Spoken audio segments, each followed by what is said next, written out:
Every single Oxford game seems nervy and I can't say they're all exciting, but they're all tense at the moment. I feel I've aged about 10 years over the past few weeks. But if we'd have seen more performances from Oxford United like we saw today throughout the season, one where we saw intensity and desire and effort throughout the entire game, we'd have been nowhere near the situation that we are in. Hello everybody, welcome back to another review of this Oxford United season. It's going to be a quicker review this time round because I don't have a lot of time. But today, Oxford were at home against Portsmouth in a game which almost felt must win.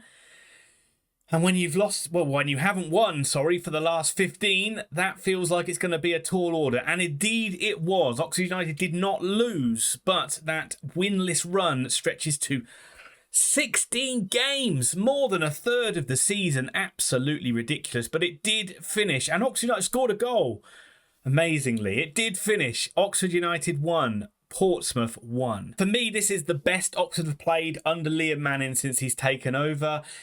This was a really good performance from Oxford United today. As I said, it was everything you would want to see from your side out there. It just lacked that winning touch. But let's jump into the team news on this one. Well, straight away, the much maligned Josh Murphy was removed from Oxford United's match day squad, as pretty much everybody kind of wanted that to happen. Have we seen the last of him in an Oxford United shirt? Well, we will see on that one. But Tyler Goodrum, everybody kind of wanted him to start as well, so that's a good decision by Manning. He started on the right wing. Murphy went over to the left wing. O'Donkor started up front as well. It did mean that Brandon Fleming dropped out of the side, but it was also a welcome return to Billy Bowden to the Oxford United bench. Hopefully he can provide that little bit of quality that's been missing. Let's have a look at Pompey there. Then obviously it is a return to the Kassam Stadium for John Massinio.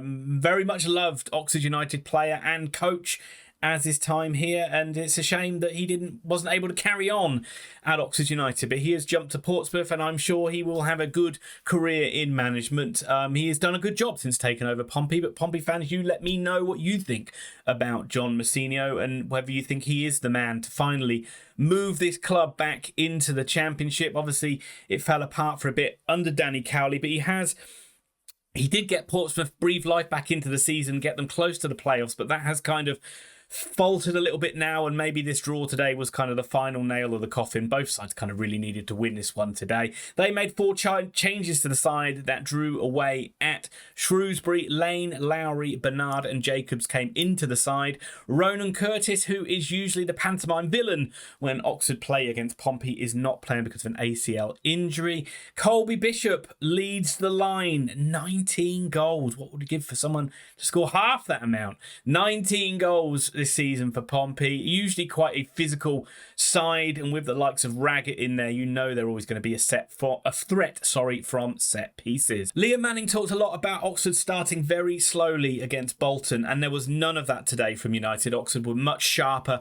out of the blocks. You saw the intensity there from the likes of McGuane, from Goodrum, from Brown, winning the ball back off Portsmouth a couple of times. Brown with a couple of good opportunities to run in behind or in front of the defence to run in, but again, decision making not great from Brown all afternoon today. But the first chance of the day for United came after 12 minutes. It was great work from Gatlin O'Donkor. I thought that was his best game for Oxford United today. He got the ball, he spun a defender, he got the ball out to Joseph, who Joseph was able to then get the ball back into O'Donkor in the penalty area, who was able to turn, make space, but his shot was deflected wide. And then from that resulting corner, it was Kyle Joseph with a diving header, which went just wide of the post. 17 minutes, it was Oxford who went close again. Again, it was this time amazing work from Marcus McGuane with a surging run down the right-hand side. Where's that been all season, Marcus? We want to see more from you. The sort of thing we want to see. And his cross wasn't great, but it did find O'Donkor, who again was able to turn. This was his moment. This was his chance. It was a great effort, unmarked, from about 10, 12 yards out centre of the goal. But unfortunately for Gatlin, story of our season, he skews that gill edge chance wide. Soon after that, about less than 10 minutes, 8 or 9 minutes after that, 25 minutes on the clock, Marcus McGuane gave away a bit of a cheap free kick on the edge of the box. It was a nervy one. And you know what happens to Oxford United this season. As soon as that little bit of pressure gets applied to us, a goal usually comes. But this was a beauty from Marlon Pack. Curled it right into the top corner. No chance for Eastwood. Pompey had been okay up to that point. Didn't really threaten too much, but they were getting some space in front of our defence, in between kind of the midfield and defence area, which was a little worrying. And there were a couple of times where they were able to get overloads out wide and up front.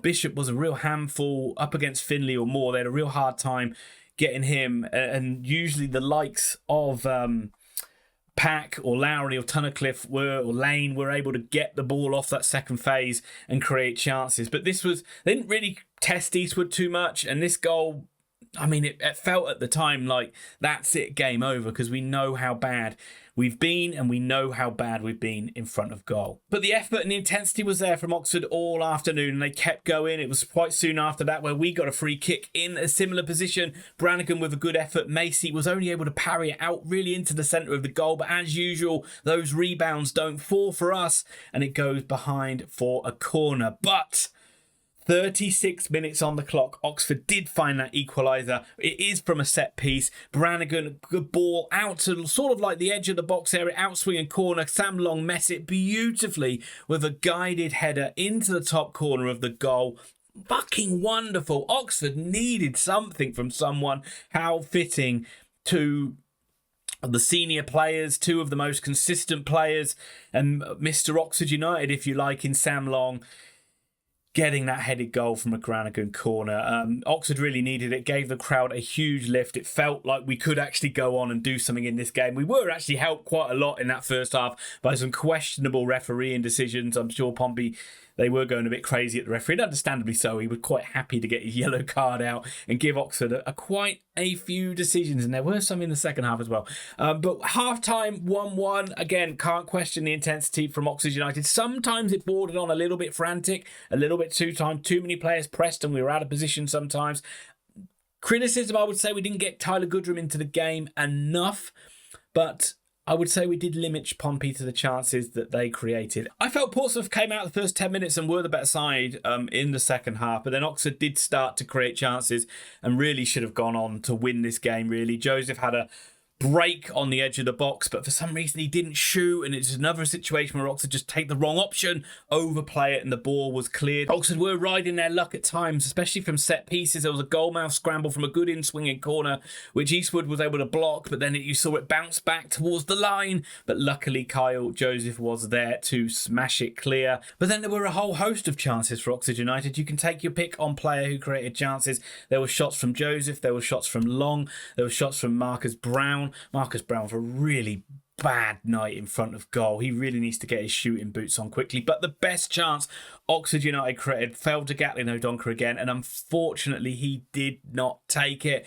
It was a wonderful ball in from Sam Long, and O'Donkor's done everything right apart from the finish. He's got a glancing header on it. It's gone just wide of the post. I thought Gatlin O'Donkor put an amazing shift in today. It was a shame he didn't get the goals. If he plays to that level, then we've got a heck of a player on our hands. But both sides kind of did push for it, and there were pockets where both sides had periods of pressure. You sensed Oxford, both sides kind of tiring, really, and you sensed Pompey could have got that goal towards the end. There certainly was pressure and chances, not really chances, but certainly times where they were worrying in and around Oxford's penalty area, but they couldn't really get that clear-cut chance away. Oxford were the ones that really did create chances and spurn them. Again, there was chances for Billy Bowden when he came on and put it over the bar, and probably missing other chances as well. There were scrambles from corners that just didn't go our way. And at the end of the day, a very, very intense game, maybe not have the quality, but a very intense game, which always seems to be the case when we play Pompey, ended with a 1-1 draw. So that probably does end Portsmouth season. Portsmouth fans, let me know what you thought about this game. I think ultimately, I don't think you look great today. I just think maybe you've kind of run out of steam at the end of the season. But let me know your thoughts, and let me know what you think that good old Moose can do to get you going next season. But as for Oxford, as I said at the start, this was a very good performance from Oxford United. This was, if you put this performance in and the second half against Bolton at the start of the season, then you'd be very encouraged about the season ahead. But we are in April and we haven't won forever. We needed a win today. Luckily, results kind of went our way. Thank you very much to Wickham for getting a good win. Thank you to Peterborough for getting a good win over Accrington. MK Dons lose, Port Vale lose. So Oxford do claw a point in their favour. We're above the relegation zone by a point with that superior goal difference. We do have a game in hand over MK Dons and Port Vale, which could claw them back in. Saturday's game against Barnsley looks like the sort of game where if Oxford take anything from it, it's a bonus. But you have to face facts that there is a chance that we could be in the relegation zone come 5 p.m. on Saturday. And then we've got those 3 games at the end, which we've all talked about to death, to save our season. But I just hope Oxford play with a similar level of intent.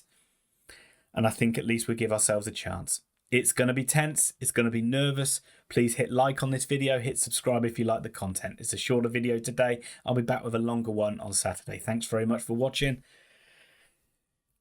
Breathe, and I'll speak to you soon.